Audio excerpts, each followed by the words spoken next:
नमस्कार, मी सोनाली पालव. मुंबई आउटलुकमध्ये आपलं स्वागत. नजर टाकूयात आजच्या टॉप 10 घडामोडींवर.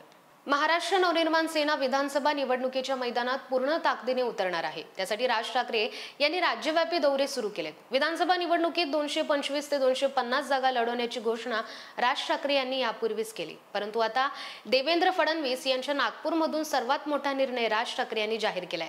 विधानसभा निवडणुकीत मुख्यमंत्री एकनाथ शिंदे यांच्या ठाण्यात आणि देवेंद्र फडणवीस यांच्या मतदारसंघात उमेदवार देणार का, त्यावरील पडदा राज ठाकरे यांनी स्वतःच उठवला. लोकसभा निवडणुकीत महायुतीसोबत असणारे राज ठाकरे आता महायुतीच्या विरोधात निवडणुकीच्या रिंगणात असणार आहे. त्यासाठी ते एकनाथ शिंदे आणि देवेंद्र फडणवीस यांच्या विरोधात सुद्धा उमेदवार देणार आहेत. महाराष्ट्र नवनिर्माण सेनेचे अध्यक्ष राज ठाकरे विदर्भ दौऱ्यावर आहेत. त्यांनी आज पत्रकार परिषद घेतली. यावेळी राज ठाकरे महिलांवर होणाऱ्या अत्याचारापासून महाराष्ट्रातील जातीयवादी राजकारणाच्या विषयावर बोलले. लवकरच पंतप्रधान नरेंद्र मोदींची भेट घेणार असल्याचंही राज ठाकरेंनी सांगितलं. महाराष्ट्रात जातीयवाद राजकारणाची सुरुवात राष्ट्रवादी काँग्रेसच्या जन्मापासून झाली, अशी टीका सुद्धा राज ठाकरे यांनी केली. 1999 साली राष्ट्रवादी काँग्रेसचा जन्म झाला. त्यानंतरचा महाराष्ट्र बघा आणि त्याआधीचा महाराष्ट्र बघा. महापुरुषांची विभागणी कधी जातीमध्ये झाली नव्हती. कधी आमच्या संतांची विभागणी आडनावांमध्ये झाली नव्हती. जातीमध्ये बघितलं जात नव्हतं. संतांकडे संत म्हणून पाहिलं जात होतं. या सगळ्या गोष्टी सुरू झाल्या राष्ट्रवादी काँग्रेसच्या जन्मानंतर, असा आरोप राज ठाकरे यांनी केला. राज्यात मुख्यमंत्री लाडकी बहीण योजना सुरू आहे. महिलांमध्ये ही योजना चांगलीच लोकप्रिय झाली. या योजनेचे पहिले 2 हप्ते महिलांच्या खात्यात जमा सुद्धा झाले.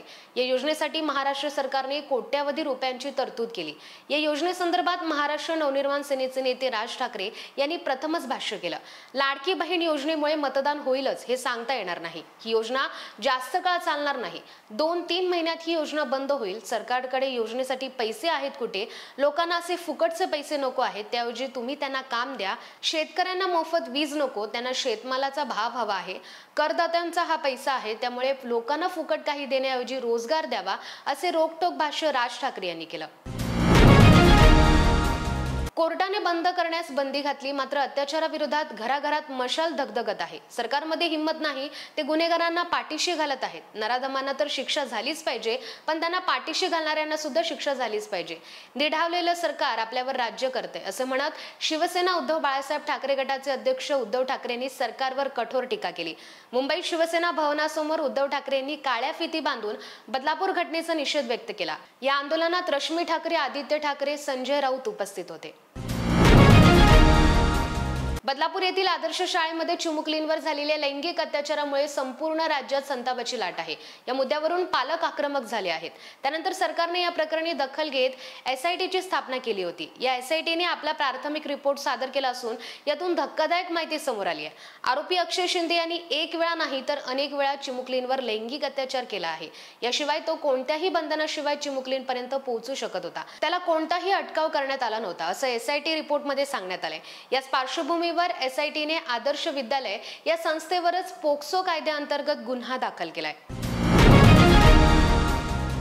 छत्रपती संभाजीनगर जिल्ह्याच्या ग्रामीण भागात बहुतांश ठिकाणी पावसाने जोरदार हजेरी लावली आहे.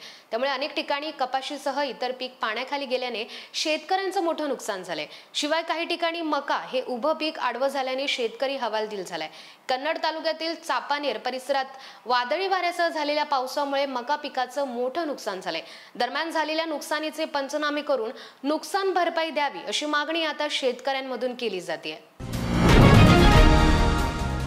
मराठा आंदोलक मनोज जरांगे पाटील यांनी सरकारला नवा अल्टिमेटम दिलाय. 30 सप्टेंबरच्या आत शेतकऱ्यांची कर्जमुक्ती करण्याची त्यांनी मागणी केली. 30 सप्टेंबरच्या आत कसं काय कर्जमाफी करत नाही आम्ही बघतोच, असा इशारा देखील मनोज जरांगे पाटील यांनी सरकारला दिलाय. सरकारनं 30 सप्टेंबरच्या आत कर्जमुक्ती करायची, ती कायमची. पीक विमे सगळे द्यायचे, अनुदान सुद्धा सगळे द्यायचे. शेतकऱ्यांच्या पिकाला भाव कसा मिळत नाही ते आम्ही बघतोच, असं देखील मनोज जरांगे पाटील म्हणाले. सर्दी, पडसे, ताप, अंगदुखी वेळी आपण थेट मेडिकलमध्ये जाऊन गोळी अथवा औषध आणतो. त्यातील मात्रा, रसायन यांच्याशी आपल्याला काही घेणं देणं नसते. त्वरित आराम पडावा हीच त्यावेळची गरज असते. पण यातील अनेक औषधं आता मेडिकलमध्ये यानंतर विक्री करता येणार नाहीयेत. केंद्र सरकारच्या आरोग्य मंत्रालयाने देशात 150हून अधिक औषधांवर बंदी घातली आहे. तज्ज्ञांच्या समितीच्या शिफारशीनंतर या औषधांवर बंदी घालण्याचे पाऊल टाकण्यात आले. ही औषधं नागरिकांच्या आरोग्यासाठी योग्य नसल्याचा अहवाल प्राप्त झाल्यानंतर ही कारवाई करण्यात आली. अरबी समुद्रात वादळ सदृश्य वातावरणामुळे मासेमारी ठप्प झाली आहे। त्यामुळे कोकणातील सर्वात सुरक्षित समजल्या जाणाऱ्या देवगड बंदरात गुजरातसह तामिळनाडू आणि राज्यातील शेकडो बोटी देवगड बंदरात आश्रयासाठी दाखल झाल्यात। हवामान विभागाने वादळ सदृश्य वातावरणामुळे समुद्रात मच्छीमारीसाठी जाऊ नये असा इशारा दिलाय। खोल समुद्रातील मासेमारीला 1 ऑगस्ट पासून सुरुवात झाली। नारळी पौर्णिमेच्या मुहूर्तावर समुद्रातील मासेमारीला खऱ्या अर्थाने सुरुवात केली आणि मासेमारी बंदर गजबजू लागली होती। मात्र अचानक दक्षिण वारा सुरू झाल्याने समुद्रात वादळ सदृश्य स्थिती निर्माण झाल्याने मासेमारी ठप्प झाली आहे। आजच्या दिवसात वर्क लाईफ आणि पर्सनल लाईफ यांच्यात ताळमेळ साधणं खरंच कठीण आहे। कर्मचाऱ्यांची चांगलीच ओढाताण होते, मानसिक आरोग्याचाही प्रश्न निर्माण होतो। याचा विचार कोण करणार असा सवाल मनात घोळू लागतो। आपल्या देशातही अशी परिस्थिती दिसून येते। भारतात या प्रश्नांचा विचार झाला असेल अशी उदाहरणं दिसत नाही, पण दूरवरच्या एका देशाने कर्मचाऱ्यांच्या मनातली ही भावना जाणली आहे। हा देशही भारताचा मित्रच आहे। ऑस्ट्रेलिया सरकारने राईट टू डिस्कनेक्ट कायदा आणला आहे। येत्या सोमवारपासून हा कायदा देशभरामध्ये लागू होणार आहे।